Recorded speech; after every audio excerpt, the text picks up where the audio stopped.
வணக்கம் நண்பர்களே.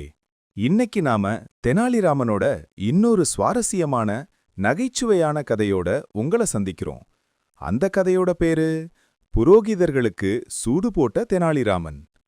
அரசரோட கருணை, புரோகிதர்களின் பேராசை, தெனாலிராமனோட புத்திசாலித்தனம் எல்லாம் இந்த கதை மூலமா நமக்கு தெரிய வருது. கதைக்குள்ள போவோம் வாங்க. ராஜா கிருஷ்ணதேவராயருக்கு அவங்க அம்மாவை ரொம்ப பிடிக்கும், மிகவும் மதிப்பார். வயதான அவங்க அம்மா சமீபத்துல தான் உடம்பு சரியில்லாம இருந்தாங்க. அவங்கள சோதிச்சு பார்த்த அரண்மனை வைத்தியர் ராஜா கவலைப்படுகிற மாதிரி ஒரு விஷயத்த சொன்னார். உங்க அம்மா அதிக நாள் வாழ மாட்டாங்க, சீக்கிரமே இறந்துடுவாங்க. ராஜாவுக்கு அதிக மனக்கவலை. உடைந்து போனார். அவரோட அம்மா பக்கத்துல போய் உட்கார்ந்து மெதுவா கேட்டார், அம்மா, உங்க கடைசி ஆசை ஏதாவது இருக்கா? நீங்க எங்களை விட்டு போகும் முன்னாடி ஏதாவது வேணுமா? அவங்க அம்மா மென்மையா சொன்னாங்க, மகனே, கடைசி முறையா நான் ஒரு மாம்பழம் சாப்பிடணும்.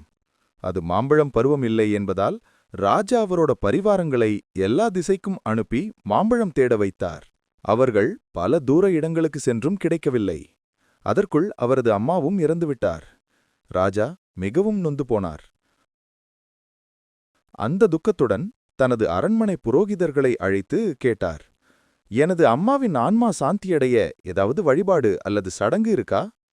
புரோகிதர்கள் கூறினார், பேரரசே, நீங்கள் 108 தங்க மாம்பழம் செய்து அதை 108 புரோகிதர்களுக்கு கொடுத்தால் உங்கள் அம்மா மனம் சாந்தியடையும். உடனே ராஜா சம்மதத்துடன் தங்க மாம்பழம் செய்யப்பட்டு எல்லா புரோகிதர்களுக்கும் வழங்கப்பட்டது. தங்களுடைய அதிர்ஷ்டத்தை நினைத்து எல்லா புரோகிதர்களும் மகிழ்ந்தனர். இதை கேள்விப்பட்ட தெனாலிராமன் அந்த புரோகிதர்களின் பேராசையை நினைத்து வருத்தப்பட்டார். அவர் ஆச்சரியமாக இப்படி நினைத்து கொண்டார், அவர்கள் நிஜமாகவே ராஜா மாதாவுக்காக வருந்தினார்களா, அல்லது அவர்களுடைய பை நிரப்புவதை பற்றி மட்டும் யோசித்தார்களா? அவர்களுக்கு ஒரு பாடம் கற்பிக்க நினைத்தார். அவர்களை தனது அம்மாவின் நினைவு நாளுக்கு வீட்டுக்கு அழைத்தார். நான் உங்களுக்கு எல்லாம் ஏதாவது சிறப்பா கொடுக்க விரும்புகிறேன். புரோகிதர்களும் மிகவும் மகிழ்ந்து ஆர்வமாக வந்தனர். வந்தவுடன் அவர்களை எல்லாம் ஒரு அறையில் அடைத்து பழுக்க காய்ச்சிய இரும்பு கம்பிகளை ஒரு திரையின் பின்னே வைத்தார். அவர் ஏதோ சடங்கு செய்வதாக நினைத்துக் கொண்டனர். அவர் ஏதோ நகைச்சுவையான சோதனை செய்வதே அறியாமல். பின்னர் நாடகம் போல கூறினார், அம்மா, உங்கள் ஆன்மாவுக்கு உங்கள் அரவணைப்பு அனுப்புகிறேன் என்று. அதிகரிக்கும் வெப்பத்தைக் கண்டு பயம் மற்றும் குழப்பத்துடன் அரண்மனையை நோக்கி ஓடினர். பின்னர் ராஜாவை சந்தித்து புகார் கூறினார். ராஜாவுக்கு அதிர்ச்சியாக இருந்தது. உடனே தெனாலிராமனை கூட்டி வர கட்டளையிட்டார். அவர் வந்தவுடன் அவரிடம் விரைப்பாக, ராமன், ஏன் இப்படி நடந்து கொண்டாய் புரோகிதர்களிடம் என்று கேட்டார்.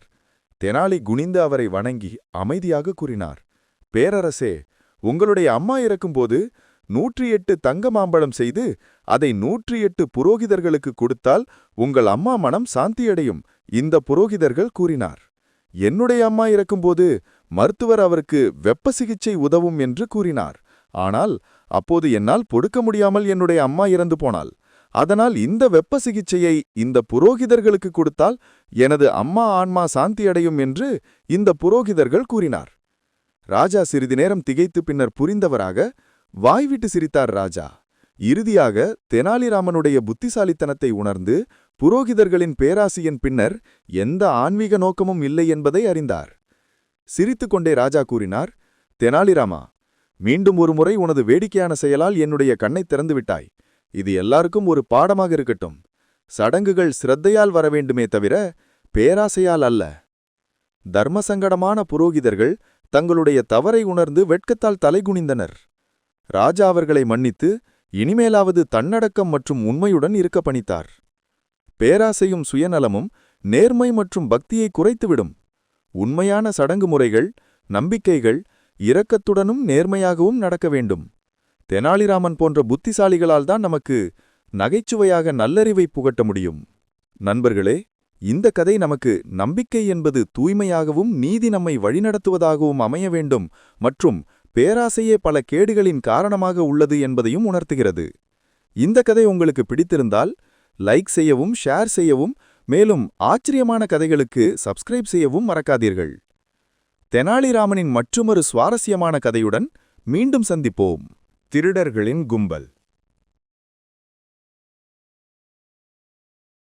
வணக்கம் நண்பர்களே. இன்று புத்திசாலித்தனம், ஞானம், வேடிக்கை மற்றும் நகைச்சுவை நிறைந்த தெனாலிராமனின் மற்றொரு கதையை நாம் கேட்கப் போகிறோம். ஆரம்பிப்போம். ஒரு காலத்தில் பரபரப்பான நகரமான விஜயநகரத்தில் புத்திசாலித்தனமான மற்றும் இரகசியமான திருடர்களின் கும்பல் ஒன்று வசித்து வந்தது. மன்னர் கிருஷ்ணதேவராயரின் கோவிலிலிருந்து விலைமதிப்பற்ற நகைகளை திருட அவர்கள் ஒரு திட்டத்தை, மிகவும் தைரியமான திட்டத்தை வைத்திருந்தனர். இப்போது இந்த செய்தி மன்னருக்குச் சென்றது. அவர் தனது பெரிய நீதிமன்றத்தில் உட்கார்ந்து அன்றைய விஷயங்களைப் பற்றி யோசித்துக் கொண்டிருந்தார். ஒரு தூதர் விரைந்து வந்து கூறினார், மன்னரே, ஒரு கொள்ளை கும்பல் கோவிலிலிருந்து நகைகளை திருட திட்டமிட்டுள்ளது. மன்னர் அதிர்ச்சியடைந்தார். அவர் உரத்த குரலில் கேட்டார், யார் இந்த திருடர்கள்?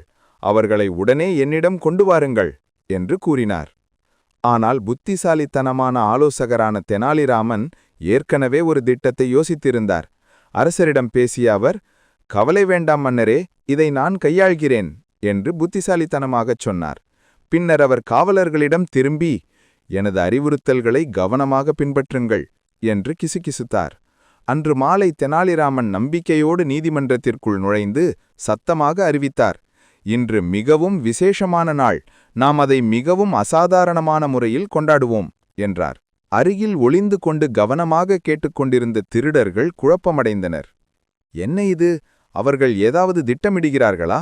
தெனாலிராமன் காவலர்களை அழைத்து, எல்லா திருடர்களையும் அமைதியாக என்னிடம் கொண்டு வாருங்கள், ஆனால் அவர்கள் யாரொருவரையும் பார்க்க விடாதீர்கள். கொள்ளையர்கள் அனைவரும் கூடியிருந்த பொழுது தெனாலிராமன் புன்னகைத்து, நீங்கள் ஏன் இங்கே இருக்கிறீர்கள் எனக்கு தெரியும், உங்களுக்கு ராஜாவின் நகைகள் வேண்டுமில்லையா? திருடர்கள் ஆச்சரியத்தில் மூழ்கினர். அவருக்கு எப்படி தெரியும்? பின்னர் தெனாலிராமன் தொடர்ந்தார், ஆனால் எனக்கு வேறொரு யோசனை வருகிறது. திருடுவதற்கு பதிலாக இந்த சிறப்பு நாளை கொண்டாட ராஜருக்கு நீங்கள் ஏன் உதவக்கூடாது? அவர் உங்களைப் போன்ற புத்திசாலிகளை நேசிக்கிறார். திருடர்கள் ஒருவரை ஒருவர் பார்த்து கொண்டனர். கொண்டாடலாமா? அரசருடனா என்று அவர்கள் கிசுகிசுத்தனர். தெனாலிராமன் கைத்தட்டினார். ஆமாம், புத்திசாலிகளுக்கு இன்று ஒரு சிறப்பு சவால் உள்ளது. நீங்கள் அதை தீர்த்தால் ராஜா உங்களுக்கு தங்கத்தையும் மரியாதையும் பரிசாக வழங்குவார். ஆனால் திருட முயற்சிப்பால் நீங்கள் பிடிபடுவீர்கள் என்றார். திருடர்கள் ஆர்வமாக இருந்தனர். புத்திசாலியான யோசனை இல்லையா? வேற மேல பிடிபடுறதுக்கு பதிலா இத முயற்சி செய்யலாம் என்று எண்ணினர். தெனாலிராமன் அவர்களுக்கு தீர்க்கமான ஒரு புதிரை கொடுத்தார். அவர் கூறியது, இங்கே உங்கள் சவால், அரண்மனை தோட்டங்களில் மறைக்கப்பட்ட புதையலை கண்டுபிடிப்பது. ஆனால் புதையலை கண்டுபிடிப்பது ஒன்றாக வேலை செய்வதன் மூலமும் உங்கள் மூளையை பயன்படுத்துவதன் மூலமும் மட்டுமே, உங்கள் கைகளை அல்ல. திருடர்கள் தங்கள் தலைகளை சொரிந்தனர். அவர்கள் வாதிட முயன்றாலும் தெனாலிராமன் ஏற்கனவே எல்லா அசைவுகளையும் முன்னறிந்திருந்தார். மெதுவாக அவர்கள் ஒன்றாக வேலை செய்யத் தொடங்கினர். புதிர்களை தீர்த்தனர், தடைகளை பின்பற்றினர். வழியில் தெனாலிராமனின் புத்திசாலித்தன தந்திரங்களை பார்த்து சிரித்தனர். இறுதியில் திருடர்கள் இறுதி தடையை அடைந்தனர். தெனாலிராமன் அவர்களுக்காக காத்திருந்து புன்னகைத்தார். நல்லா பண்ணிருக்கீங்க, நீங்கள் சிறந்த புத்திசாலித்தனமும் குழுப்பணியும் காட்டியுள்ளீர்கள். இனிமேல் உங்கள் புத்திசாலித்தனத்தை நன்மைக்காக பயன்படுத்துங்கள், திருடுவதற்காக அல்ல. திருடர்கள் ஆச்சரியமடைந்தனர்.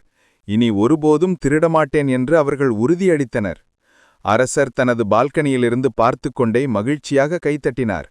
எனவே தெனாலிராமனின் ஞானம், நகைச்சுவை மற்றும் புத்திசாலித்தன சிந்தனையால் விஜயநகரம் மீண்டும் ஒரு முறை பாதுகாப்பாக இருந்தது. நண்பர்களே, புத்திசாலித்தன சிந்தனையும் கொஞ்சம் நகைச்சுவையும் தான் அந்த நாளை காப்பாற்ற முடியும்.